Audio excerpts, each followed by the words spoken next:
The private hospital floor was silent in a way money couldn't fix.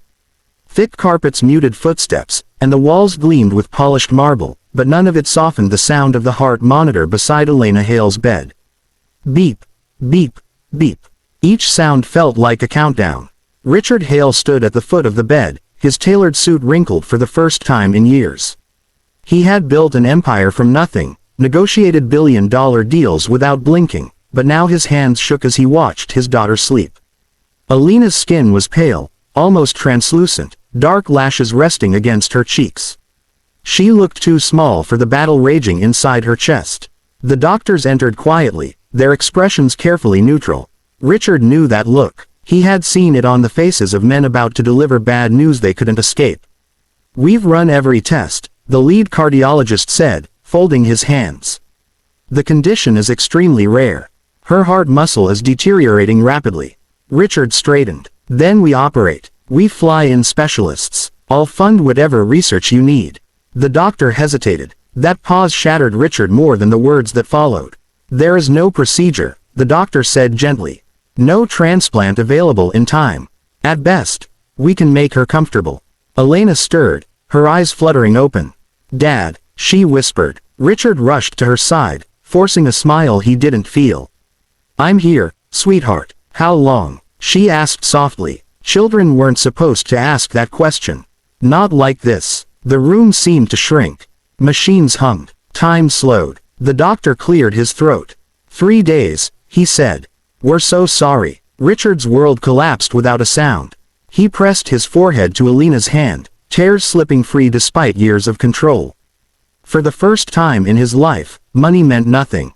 Power meant nothing. As the doctors left, Richard sat beside his daughter through the long night, counting each beep, praying for something, anything, that could change fate.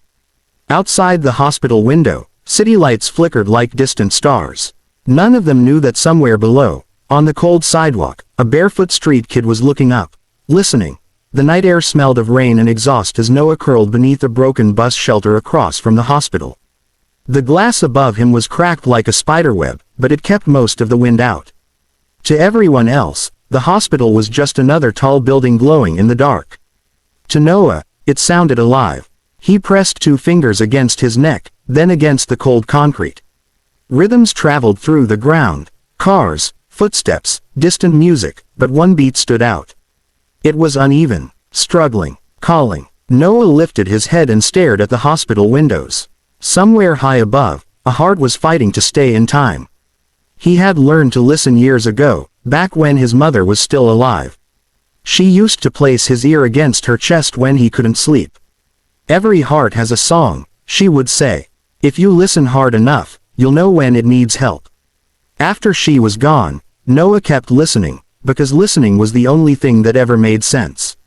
A group of older street kids passed by, laughing loudly. "You still hear ghosts, Noah?"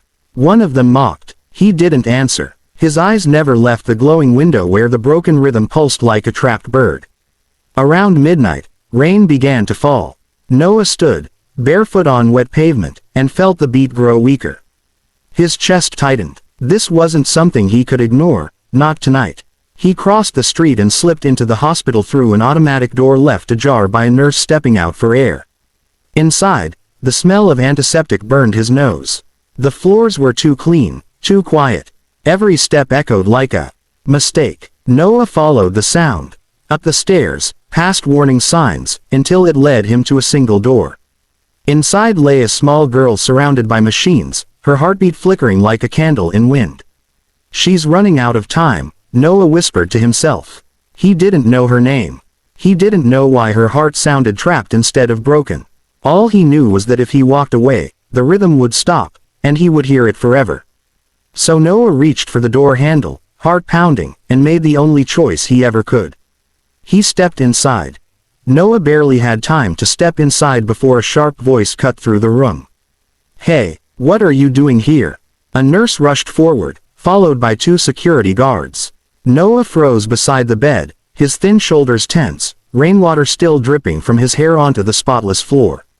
Elena stirred, her breathing shallow, the monitor above her chest flashing unstable lines. I just need a minute," Noah said, his voice steady despite the fear clawing at his throat. Her heart is stuck. Richard Hale spun around from the window, rage flashing across his grief-stricken face. Get him out, now. One guard grabbed Noah's arm. The moment he was pulled back, the heart monitor screamed. A shrill alarm pierced the air as Alina's heartbeat spiraled wildly. Wait, a doctor shouted. Her vitals just changed. Chaos erupted. Nurses rushed to the bed. Someone called for emergency meds. Richard stared at the monitor, his breath caught in his chest. This had been happening more often, every hour worse than the last. Noah twisted free just enough to point at Elena. She needs a rhythm, he said urgently. Not machines, not drugs. Richard laughed bitterly. You think this is a game? My daughter is dying. Noah met his eyes. No fear, no pleading. Only certainty. I know, he said softly. That's why I'm here. The doctor hesitated, watching the monitor stabilize slightly when Noah stood closer. Sir, he said to Richard, lowering his voice, we're out of options. If this episode continues. Richard looked at his daughter's face, so still, so small. His empire, his money, his control meant nothing in that moment. He swallowed hard. How long? Richard asked. 5 minutes, Noah replied. If I'm wrong, you can throw me out.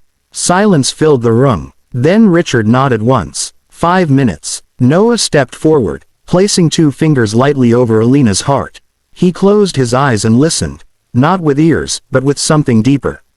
Then he began tapping, slow and deliberate, a pattern older than fear. Tap, tap, pause, tap. The monitor wavered, then steadied. The room held its breath as Alina's heartbeat followed the rhythm, finding its way back like it had been waiting to be shown how. And for the first time in 3 days, the countdown stopped. The room stayed silent long after Noah's hands stilled. No one spoke. No one breathed. The heart monitor displayed a steady rhythm, calm, strong, unmistakably alive. Then Elena inhaled sharply. Her eyes opened, wide and confused. Dad, she whispered. Richard collapsed to his knees beside the bed, gripping her hand as if the world might steal her away again.